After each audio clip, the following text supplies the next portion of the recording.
مجھ ناچیز کو یوسف صابری کہتے ہیں. میرے یوٹیوب چینل کا نام ہے یوسف صابری. تو آپ کسی بھی طریقے سے اگر آپ رابطہ کرنا چاہیں روحانی طریقے سے یا آیوریدک اور حکمت کے طریقے سے تو مجھ ناچیز سے آپ رابطہ کر سکتے ہیں. بسم اللہ الرحمن الرحیم. معزز سامعین، آج آپ کے سامنے ایک ایسی بات پیش کرنی ہے جس سے زیادہ تر ہماری عوام، عام مسلمان واقف نہیں ہے، اور وہ غلطیاں کر بیٹھتے ہیں جس کی بنا پر زندگی بھر مشکلات کا، پریشانیوں کا سامنا کرنا پڑتا ہے. ہمارے بزرگوں نے اور عاملین نے اپنے عملیات کے دوران،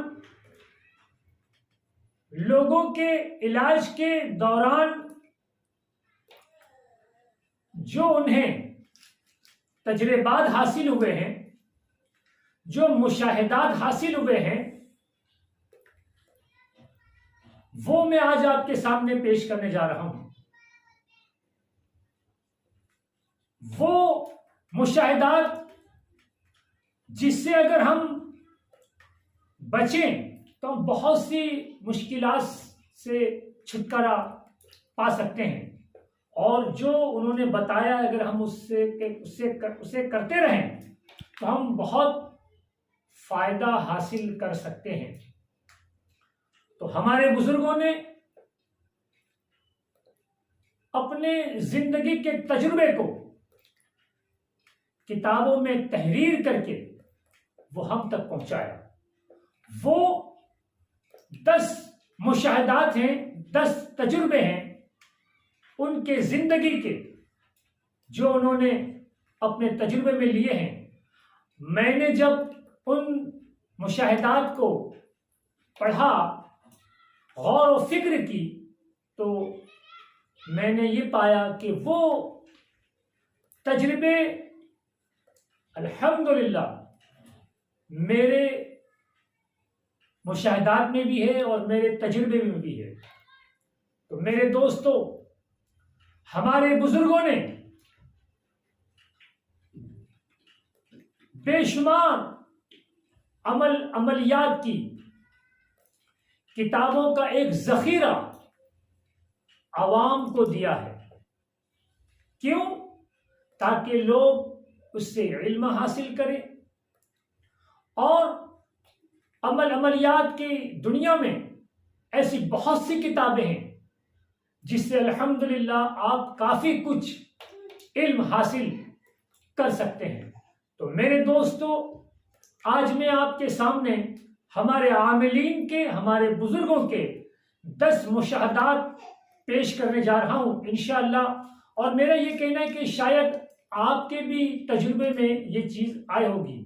تو آپ کو یہ ویڈیو پسند آئے تو آپ زیادہ سے زیادہ لوگوں میں شیئر کریں، تاکہ اگر وہ لوگ جو اس پریشانی میں مبتلا ہیں تو وہ یہ ویڈیو سن کر اپنے پریشانی سے چھٹکارا پا سکتے ہیں. نمبر 1، وہ گھر جس کے آنگن میں، جس کے صحن میں، جس کے باڑے میں پرانا درخت ہو اور اسے جڑ سے کاٹ دیا جائے تو یہ بھی پریشانی کا باعث ہے. آپ نے دیکھا ہوگا کہ کسی گھر کی تباہی کی ابتدا، شروعات اس وقت سے ہوئی ہوگی جب سے اس گھر سے جھاڑ کو جڑ سے کاٹ دیا ہوگا. میرے دوستو، اس میں کیا حکمت ہے، اس میں کیا راز ہے، یہ ہمارے بزرگوں اور ہمارے عاملین کی صحبتیں آپ لیں تو وہ آپ کو اس کے راز سے واقف کریں گے کہ آخر جھاڑ کیوں نہ کاٹا جائے۔ تو اگر آپ کے آنگن میں جھاڑ پرانا ہے تو اسے ہرگز آپ نہ کاٹیں۔ ہاں، اگر جھاڑ بڑا ہو گیا ہے تو آپ اوپر سے کچھ چھانٹ سکتے ہیں۔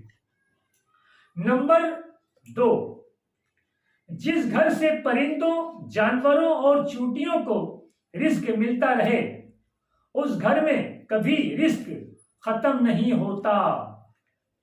عزیزو، میں آپ کو 40، 45، 50 سال پرانی بات کر دوں کہ آپ نے بھی دیکھا ہوگا کہ پہلے محلوں میں، علاقوں میں، گاؤں میں باقاعدہ چوراہے پر چڑیا گھر بنایا رہتا تھا، جس میں پرندوں کو، پوپٹوں کو، کاغڑوں کو، چڑیا کو، کبوتروں کو دانا دیا جاتا تھا۔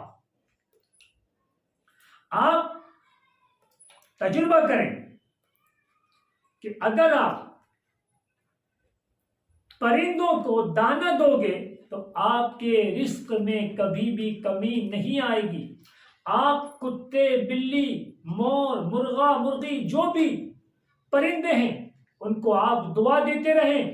پہلے یہ گھر گھر اور ہر علاقے میں چڑیا گھر ہوا کرتے تھے، تو ہم نے دیکھا کہ پہلے آمدنی کم ہوا کرتی تھی لیکن برکتیں زیادہ ہوا کرتی تھی، اور آج ہم دیکھ رہے ہیں کہ لوگ پیسہ کما رہے ہیں، آمدنی کما رہے ہیں، لیکن ان کے یہاں برکتیں نہیں ہیں۔ کیوں؟ اس لیے کہ اب چڑیا گھر ختم ہو گئے ہیں، لوگوں کو پرندوں کا خیال نہیں ہے، لوگوں کو پرندے کو پانی پلانے کا خیال نہیں، ان کو کھانا دینے کا خیال نہیں۔ جب ان کی دعا نہیں ہے تو آج آپ دیکھیے پورے بھارت میں آپ دیکھ لیں، لوگ رزق کے مارے پریشان ہیں، کاروبار کے مارے پریشان ہیں۔ تو اس کا ذمہ دار کون ہے؟ اس کے ذمہ دار ہم ہیں۔ تو ہمیں چاہیے کہ ہم پرندوں کو، چڑیا، کبوتر، کوا، پوپٹ، بلی، کتا، مرغا، مرغی جو بھی ہیں، ان کو ہم دانا دیں اور ان کی دعائیں لیں۔ اور میرا ویڈیو اگر کوئی سرپنچ سنتا ہو یا کوئی بھی منتری سنتا ہو تو ان سے بھی میں کہوں گا کہ آپ پنچایت سے گاؤں میں ایک چڑیا گھر بنائیں اور وہاں پر دانا ڈالنے کا اور پانی کا انتظام کریں، تاکہ پرندے پیٹ بھر کر وقت پر کھائیں تو وہ گاؤں والوں کو دعا ملے اور آپ کو بھی دعا ملے گی، تو آپ بھی زندگی بھر اس گاؤں کے سرپنچ رہو گے، مکھیا رہو گے۔ نمبر 3، اللہ تعالیٰ غریبوں میں کپڑے تقسیم کرنے والے کو کبھی بے عزت نہیں ہونے دیتا۔ کیا مطلب؟ کہ اگر آپ غریبوں، یتیموں، مسکین، بیوہ، بے سہارا کو اگر آپ کپڑے تقسیم کرتے ہیں، انہیں چادر دیتے ہیں، تو آپ کو کبھی بھی رسوا نہیں ہونے دے گا۔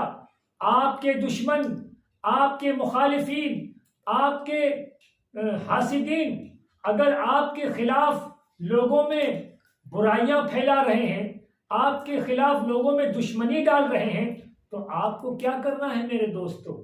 بس صرف غریبوں، یتیموں، بیواؤں کو اور بچوں کو جو غریب ہیں ان کو آپ کپڑا پہنائیں، ان کو آپ لباس دیں، ان کو آپ چادر دیں، آپ ان کی سطر ڈھانپو گے، اللہ تبارک و تعالیٰ تمہارے پورے کے پورے گناہ ڈھانپ دے گا۔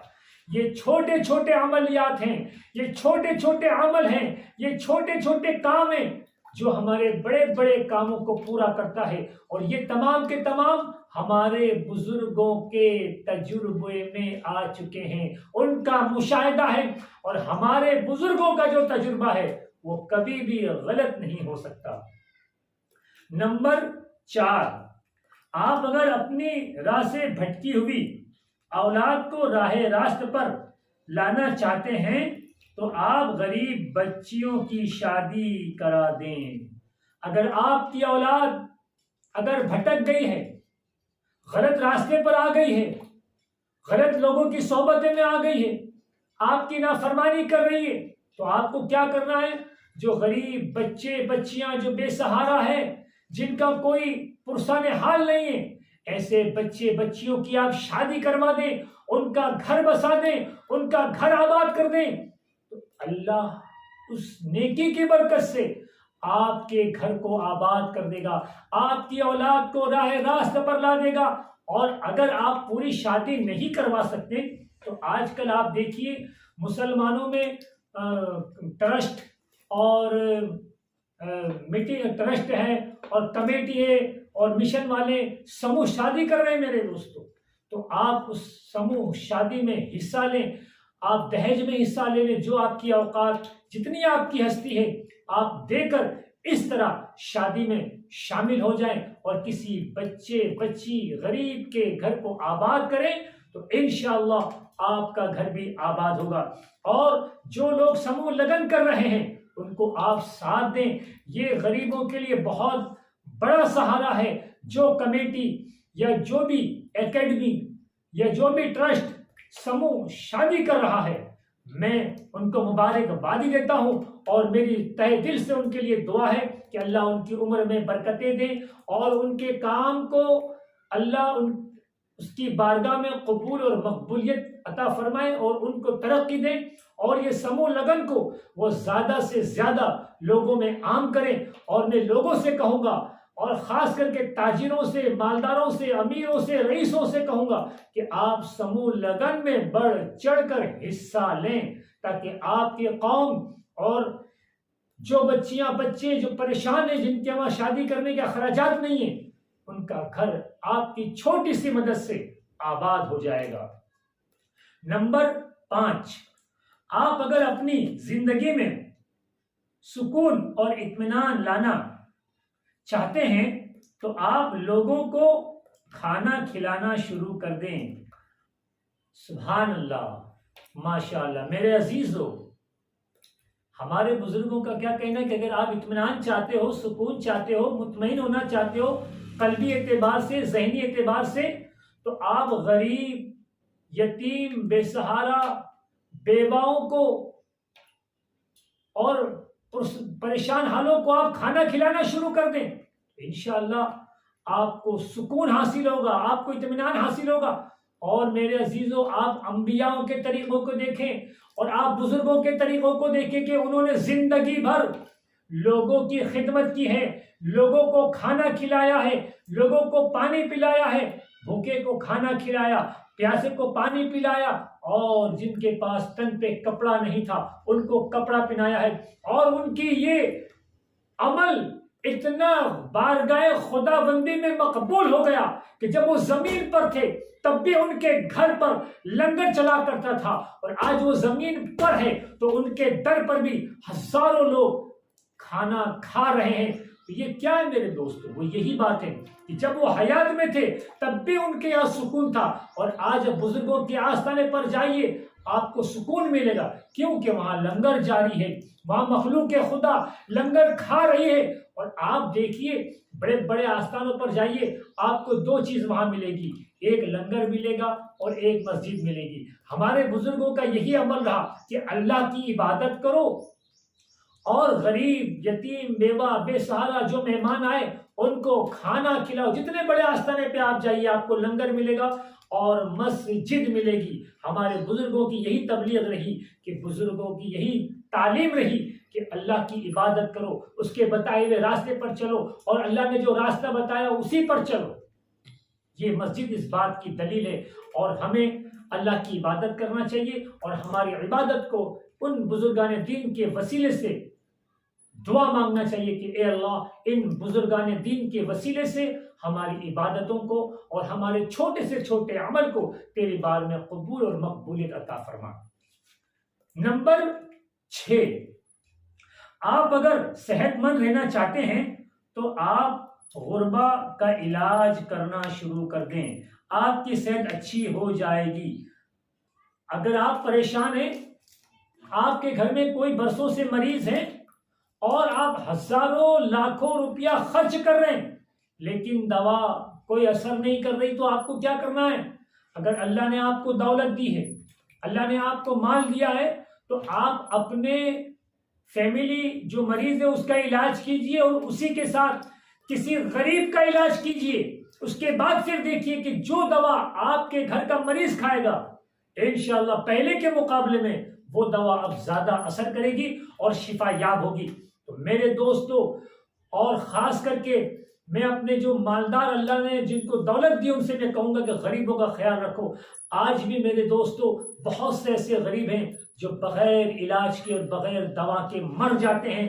آج بھی ایسے بہت غریب ہیں، بہت سے مفلس لوگ ہیں جو اپنا مکمل علاج نہ کرنے کی بنیاد پر گھر میں اپنی عزت بچائے خاموشی سے اپنے درد کو جھیل رہے ہیں. تو میرے دوستو، میرے عزیزو، یہ ہماری ذمہ داری ہے کہ ایسوں کو ڈھونڈیں اور ان کا علاج کریں تاکہ ہم بھی صحت یاب رہیں اور تندرست رہیں.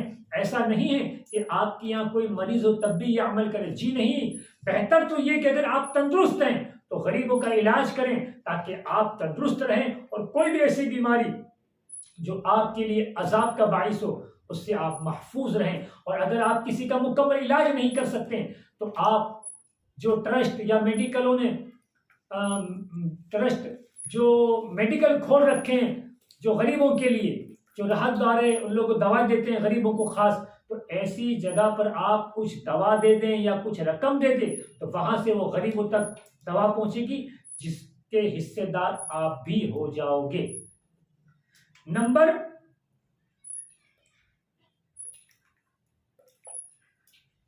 7، آپ اگر دنیاوی مشکلات کا شکار ہیں تو آج آپ کوئی گلی، کوئی سڑک بنوا دیں.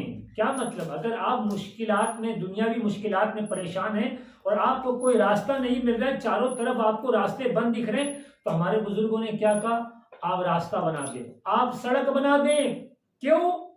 کہ جب آپ راستہ بناؤ گے، جب آپ سڑک بنا دو گے تو مخلوق خدا اس پر راحت سے چلے گی. تو اللہ تبارک و تعالیٰ اس شخص سے بہت خوش ہے جو اس کے بندے کی خدمت کرتا ہے. جب آپ خدمت کرو گے اور بندوں کو راحت ملے گی تو اس کے صدقے طفیل میں اللہ آپ کو سیدھا راستہ دے دے گا. اگر آپ سڑک نہیں بنا سکتے، اگر آپ روڈ نہیں بنا سکتے، تو آپ اگر اپنے گاؤں میں ہو تو آپ جہاں گڑھے ہو، جہاں راستہ صحیح نہیں ہے، تو آپ وہاں مٹی ڈال کر، پتھر ڈال کر، اینٹ ڈال کر آپ خود راستے کو صحیح کر سکتے ہیں تاکہ کوئی بھی بچہ یا کوئی بھی بڑھیا یا کوئی بھی خواتین یا کوئی بھی گاڑی والا آسانی سے چلے جائے اور اس کو راحت نصیب ہو. اور اللہ اس کے مخلوق کی خدمت کرنے والے کو پسند فرماتا ہے. آپ نے لوگوں کے راستے کو صحیح کیا، اللہ آپ کے راستے کو صحیح کر دے گا. نمبر 8، آپ اگر ڈپریشن کا شکار ہیں تو آپ دوسرے کے لیے ٹھنڈا پانی کا بندوبست کریں. کیا مطلب میرے دوستو؟ اگر آپ ڈپریشن میں ہیں تو ڈپریشن جو ہے یہ آگ ہے. تو کیا کہا ہمارے بزرگوں نے؟ اگر آپ ڈپریشن میں ہیں تو آپ پانی کا انتظام کریں. اللہ نے اگر آپ کو دولت دی ہے تو کسی گاؤں میں اگر پانی کا انتظام نہیں ہے تو وہاں ٹانکی لگوا دیں، وہاں بورنگ کروا دیں. کوئی درگاہ پر اگر پانی کا انتظام نہیں ہے، ٹانکی بنوا دیں، بورنگ کروا دیں، مسجد میں کروا دیں یا کہیں بھی کروا دیں جہاں پہ اس کی انتظام نہ ہو. یا اگر آپ یہ نہیں کروا سکتے ہیں تو کم از کم آپ اپنے گھر کے آگے ایک مٹکا پانی رکھیے، اس لیے کہ انسان جب پانی پیے گا اس کو ٹھنڈک نصیب ہوگی اور وہ ٹھنڈک کی جو نیکی ہے وہ ڈپریشن والے کو ملے گی. تو ڈپریشن جو ہے وہ آگ ہے اور پانی جو ہے وہ ٹھنڈک ہے. میرے دوستو، لوگ ڈپریشن سے پریشان ہو جاتے ہیں. ہمارے بزرگوں نے اپنا زندگی بھر کا تجربہ، ان کا انوبھو اور ان کا مشاہدہ میں دے دیا ہے. بس ہمیں کرنا ہے اور مصیبتوں سے چھٹکارا پانا ہے. نمبر 9، کتابیں بہترین دوست ہوتی ہے. میرے عزیزو، کتابیں جو ہیں یہ بہت بہترین دوست ہیں اور یہ دوست اتنا بہترین ہے کہ آپ کو علم دے گا، آپ کو گیان دے گا، آپ کو دنیا کا ایسا علم دے گا جو آپ گھر بیٹھے ان کتابوں سے حاصل کر سکتے ہیں. آپ دیکھیے ہمارے بزرگان زندگی، ہمارے بزرگان دین کی زندگی کو دیکھیے کہ اتنی کتابیں لکھی کہ کتب کے کتب کھانے بھرے پڑے ہیں. کیوں لکھی انہوں نے آخر؟ اگر وہ کتابیں نہ لکھتے تو آج ہمیں علم کیسے ہوتا. اور انہوں نے کتابیں لکھی تو آج تک ان کا نام زندہ ہے. لوگ ان کا نام ادب سے لیتے ہیں, لوگ ان کو یاد کرتے ہیں, مطلب ان کے دوست ہیں. تو کتابیں بہترین دوست ہیں. تو اگر آپ چاہتے ہیں کہ دنیا میں آپ کے دوست ہوں, اچھے دوست ہوں, تو آپ اچھی اچھی کتابیں چھپوائیے, بچوں کے لیے, بچیوں کے لیے, خواتین کے لیے, عوام کے لیے, اور لوگوں میں تقسیم کیجیے. پھر دیکھیے انشاءاللہ آپ کے دوست کیسے ہوتے ہیں. میرے عزیزو, میں نے خود 4 کتابیں شائع کی الحمدللہ. ایک کتاب کا نام ہے انفع الشواہد لمن یخرج الوہابیین عن المساجد. دوسری کتاب میں نے شائع کی ہے تصوف کیا ہے. یہ کتاب میں نے ہندی, اردو اور گجراتی میں بھی کی, انشاءاللہ انگلش بھی کرنا ہے. تیسری کتاب ہم نے کی ہے تعزیہ داری پہ, اور چوتھی کتاب کی ہے محفل سما پر, تاکہ لوگوں کو صحیح علم حاصل ہو. تو میرے کہنے کا مطلب یہ کہ اگر آپ اچھے دوست چاہتے ہیں تو کتابیں شائع کریں. نمبر 10, آپ اگر طاقتور ہونا چاہتے ہیں تو آپ سادگی اختیار کر لیں. دنیا کا کوئی فرعون آپ کا مقابلہ نہیں کر سکے گا. اللہ تعالیٰ نے سادگی میں ایٹمی طاقت رکھی ہے. اللہ اکبر. اگر آپ طاقتور ہونا چاہتے ہیں, طاقتور سے مطلب یہ طاقتور نہیں, پاورفل ہونا چاہتے ہیں, تو آپ سادگی کو اختیار کیجیے. ہمارے بزرگان دین کو دیکھیے, انبیاء کی زندگی کو دیکھیے, صلحاء کی زندگی کو دیکھیں, صحابہ کرام کی زندگی کو دیکھیں, بڑے بڑے اولیاء کی زندگی کو دیکھیں, تو ان کی گفتار, ان کی رفتار, ان کے اٹھنے بیٹھنے میں, ان کی پوری زندگی میں آپ سادگی کے سوا کچھ آپ کو نظر نہیں آئے گا. تو میرے دوستو, اگر آپ پاورفل ہونا چاہتے ہیں تو سادگی کو اختیار کیجیے. یہی ہمارے بزرگوں کا طریقہ رہا ہے. تو میرے عزیزو, یہ 10 مشاہدات میں نے آپ کے گوشے گزار کر دیے. آپ اس ویڈیو کو زیادہ سے زیادہ شیئر کریں. اور آپ کو اچھی طرح معلوم ہے کہ میرا ہیلتھ کیور کلینک ہے, اور میں اپنے یہاں سے تمام مرض کا علاج آیورویدک شدھ جڑی بوٹی سے کرتے ہیں. اور جو بھی دوا ہم تیار کرتے ہیں وہ خود ہمارے دواخانے میں دوا تیار ہوتی ہے, اور اس میں کسی بھی قسم کی نشہ آور یا کیمیکل کچھ مکس نہیں. میں خود الحمدللہ تمام ادویات, معجونات, صفوف اور سیرپ, اور اس کے علاوہ جو بھی ادویات آیورویدک کی ہیں وہ خود میں اپنے ہاتھوں سے تیار کرتا ہوں, اور جنگل سے, کھیتوں سے جڑی بوٹی لا کر اپنے طریقے سے اس کو دوا تیار کی جاتی ہے. خاص کر آپ ویٹ لاس, شوگر, ہاتھ پیر گھٹن کا درد, اور گپت روگ, اور فرسٹ اسٹیج پر اگر کینسر ہے تو انشاءاللہ وہ بھی ہمارے یہاں سے شفا یاب ہو رہے ہیں. تو آپ کسی بھی مرض کے لیے آپ ہم سے رابطہ کر سکتے ہیں. ہمارا فون نمبر ہے 9824460905. السلام علیکم ورحمۃ اللہ.